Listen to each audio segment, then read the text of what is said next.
তো আজকে আমরা বানাবো খালি পন্সের কৌটো দিয়ে একটা ডিআইওয়াই। তো চলো শুরু করা যাক। তো আমি এখানে পন্সের কৌটাটাতে আমি আগে থেকেই ফেসটা আমি ড্র করে রেখেছিলাম। তোমরা যে কোনো টাইপ ফেস ড্র করতে পারো তোমাদের ইচ্ছে মতো। তো আমি এখানে ফেসটা একটা আউটলাইন করে দিয়েছিলাম ব্ল্যাক কালার দিয়ে।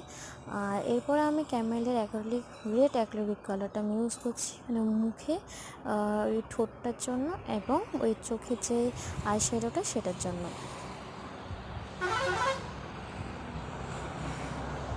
এইভাবে পুরোটা ভরাট করে নেব।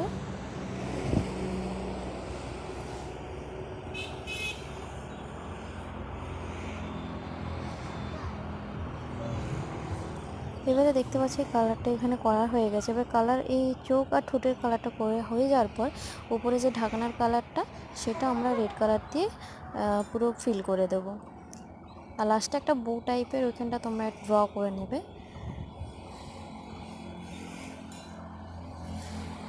অ্যান্ড দেন আমি ইউজ করেছি হোয়াইট কালারের অ্যাক্রিলিক কালার।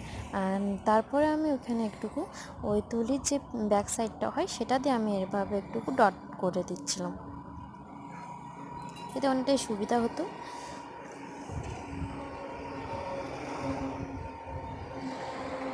তো দেখতেই পাচ্ছ আমাদের কালার করা রেডি হয়ে গেছে, শুধু একটা এবারে ফিনিশিং টাচ দেওয়া বাকি আছে।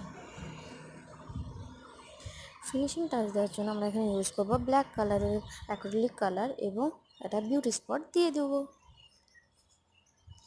বিউটি স্পটটা দিয়ে দেওয়ার পর আমরা এটাকে রেডি হয়ে গেছে। এবারে দেখো এরকমভাবে তোমরা যে কোনো আর্টিফিশিয়াল গাছ দিয়ে এটাকে সাজাতে পারো বা এরকম ঢাকনা লাগিয়েও তোমরা এটাকে রাখতে পারো। তো আজকে এতটাই, বাই বাই।